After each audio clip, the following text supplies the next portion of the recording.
unti. Kesa naman wala kang maipadala sa mama mo ngayon. Magwawala na naman yun. Ay, thank you, babe. Hulog ka talaga ng langit sa akin. Sus, nambola ka pa. Sige na, tumawag ka na kay Tita Susan at sabihin mo na magpapadala ka. Kaso, pangalan kong ilalagay niya sa sender. Paano mo nga pala maipapadala yun?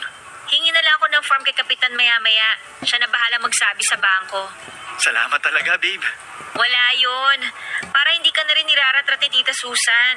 Hayaan mo, sa sahod ko, palitan ko agad yung pera mo. Hulugan mo na lang.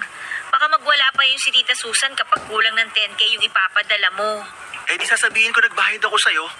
Sige na, babe. Huwag ka na kumontra. Oo, sige na. Ikaw ang bahala. Papa Dudut, sobra-sobra nga ang pasasalamat ko noon kay Mika dahil pinahiram niya ako ng pera na ipapadala kay Mama. Pero may parte pa rin sa akin na nahihiya dahil ipon niya yung pinahiram niya sa akin. Hindi palang perfect ang shape ng Naisip ko aking naman gamot na kasi kung first hindi try ako ko pa lang magpapadala naman. ng pera kay Mama ay magwawala yun at magtatampo. Huling Sure beses kasi na nagtampo siya sa akin ay 2 linggo niya akong hindi kinausap. Minsan nga ay para siyang bata na kapag hindi na ibigay ang gusto ay bigla na lamang magwawala at kung ano-ano ang mga sasabihin. Kinabukasan nga ay tumawag ako kay Mama para itanong kung natanggap nito ang pera. Pero ring lang ng ring ang cellphone nito at walang sumasagot. Naisip ko naman na baka tulog pa siya at hindi ko na kinulit pa. Papadudot, magagabi na noon sa lugar namin nang tumawag sa akin si Mama at sinabing kinulang daw ang pinambayad niyang 10,000 dahil may mga materyales daw siyang nakalimutan at hindi na isama sa listahan. Kaya naman kailangan daw niya ng karagdagang 5,000 pesos. Sinabi ko naman na hintay na lamang niya ang sahod ko para yun na lamang ang ipambayad sa kulang. Dahil nga sinabi ko ay sinabi niyang dagdagan ko na lang daw ang ipapadala ko dahil mag-grocery din daw siya at ibibili ng bagong cellphone ang kapatid ko. Gusto ko sanang umapila na sobra pa naman ang perang ipapadala ko pero mas pinili ko na lamang na manahimik. Dahil alam na alam ko kung ano ang sasabihin niya sa akin, Papa Dudut. Barangay Love Stories. Barangay Love Stories. Napaisip naman ako sa mga sinabi sa akin ni Mika na wala akong kamalay-malay kung saan ba talaga napupunta ang mga perang pinapadala ko. Na-realize ko na masyado akong nagbulag-bulagan dahil sa sobrang pagmamahal ko sa pamilya ko, lalo na kay Mama. Sa tuwing nag-uusap kasi kami ni Mama ay ayaw nitong makipag-video call at palagi lang nitong sinasabi na marami siyang ginagawa. Kapag naman nanghihingi ako ng litrato ng bahay ay sinasabi nito na kapag natapos na raw ay saka ko tignan. Doon pa lamang sa mga palusot niya ay dapat ay nagdududa na ako. Pero dahil malaki ang tiwala ko sa kanila ay hindi na ako nag-usisa pa. Pero nang maalala ko lahat ng mga sinabi ni Mika at ang mga pagpapalusot sa akin ni Mama, ay naisip kong baka tama nga si Mika na napupunta sa wala ang mga pinagpaguran ko. Kaya naman nang makapag-usap kami ulit ni Mama ay sinubukan kong hingin sa kanya mga resibo ng mga nagastos niya. Lalo pa at may binabayaran din akong tax sa tuwing nagpapadala ako ng pera. Malaking menos din kung makukuha ko ang lahat ng total ng taxes na binabayaran ni Mama. Sa mga pinamili niya, sinubukan ko siyang kumprontahin dahil sa gusto kong patunayan na mali ang iniisip ni Mika tungkol sa pamilya ko. Pero ang pag-uusisa kong yun ay nagresulta ng matinding pag-aaway namin ni Mama, Papa Dudut.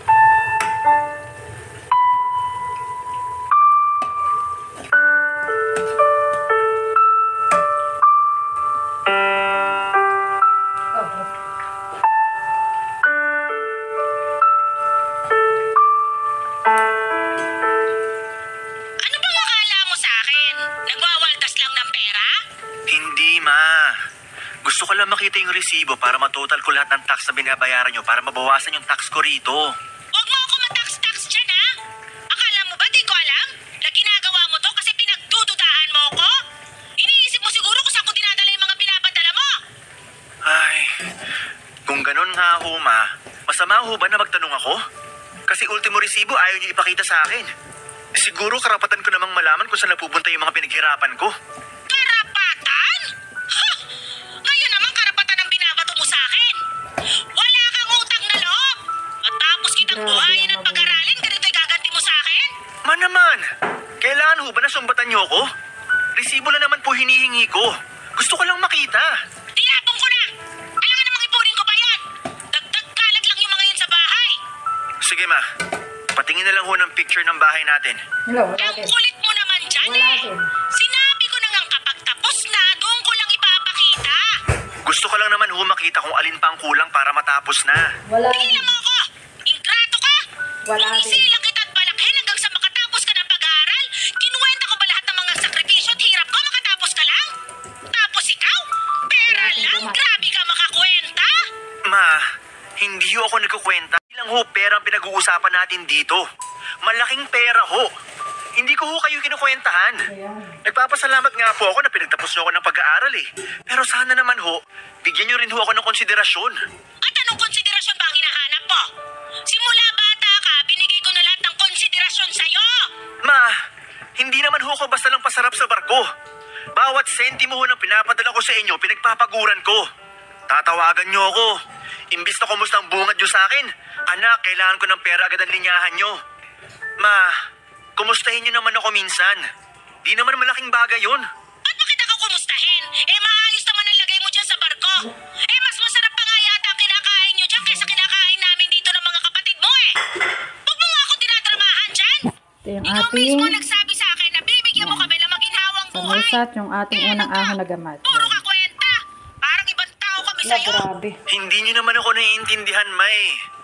Ang akin lang, hindi ho habang buhay may trabaho ako. Tatanda rin ho ako. At pag dumating ang oras na yon, di ko nakakayanin pa magtrabaho. Kaya sana lang ho, habang maaga, maging masinop ho tayo. Mag-ipon tayo para ho kung sakali, may nakatabi tayong pera. Eh, di dagdagan mo yung pinapadala mo kung gusto mong makapagtabi ako ng pera. Ano bang nangyayari sa inyo, ma? Talaga sa hulog yung Di naman kayo ganyan dati, ah. Tumatanda Baka na ako, nagsusugal. kaya sensitive na ako. Pero ikaw, di mo man lang iniintindi ang nararamdaman ko. Nakakasama ka ng loob. Dahil lang sa pera, ginaganyan mo ako?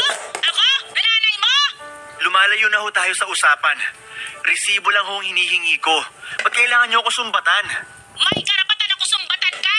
Kung wala ako, wala ka sa kinalalagyan mo ngayon. Ay, ewan ko sa iyo. Matuto kang tumanaw ng utang na loob.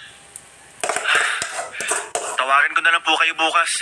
Magpalamig na muna kayo ng ulo. Huwag na huwag kang tatawag. Ayaw na kita makausap. Papa Dudut, hindi na nga ako makapag-focus sa duty ko dahil naiisip ko ang masasakit na salitang sinabi sa akin ni Mama. Pakiramdam ko nga ay ibang tao ang kausap niya at hindi ako. Pero kapag naiisip ko ang mga sinasabi nito na wala akong utang na loob ay hindi ko maiwasang questionin ang sarili ko kung ano pa ba ang kulang sa mga ibinibigay ko sa kanya. Dahil sa totoo lang ay wala akong pakialam kung walang matira sa akin. Ang importante ay maibigay ko ang lahat sa kanila. Napakasakit isipin na sarili kong ina ang nagdulot sa akin ng matinding sakit ng panahon na yon. 30. Mga salita niyang tila matatalas na kutsilyong humihiwa sa buong pagkatao ko. Hindi ko na alam kung ano nga ba ang kailangan kong gawin para lamang kahit isang beses ay ma-appreciate nila ang mga efforts ko. Malalim ang iniisip ko nang marinig ko ang pag-ring ng aking cellphone. At hindi ko na yung kailangan tingnan dahil alam na alam ko kung sino ang tumatawag. Walang iba kundi ang mama ko na ang bungad sa akin ay wala na raw silang supply ng pagkain at may kailangan daw bayaran sa school ang mga kapatid ko. Pero kapapadala ko pa lamang ng pera. Kaya naman hindi ko maiwasa na manlumo. Ang akala yata nila ay napakadali lamang kitain ang perang pinapadala ko sa kanila. Lalo lang akong nanlumo nang sabihin ni Mama na naisanla nito ang bagong cellphone dahil wala na silang pambili ng pagkain. Kulang na nga lang ay ma-depress ako, Papa Dudut. Sa kabi-kabilang daing ni Mama. At kapag hindi pa nasunod ang gusto nito ay magwawala ito at magbibitaw ng masasakit na salita na para bang hindi niya ako anak. Laking pasalamat ko talaga na nasa tabi ko lagi si Mika at karamay ko sa lahat ng oras. Coffee. Lalo na kung pakiramdam ko ay unti-unti na akong nilalamon ng depression.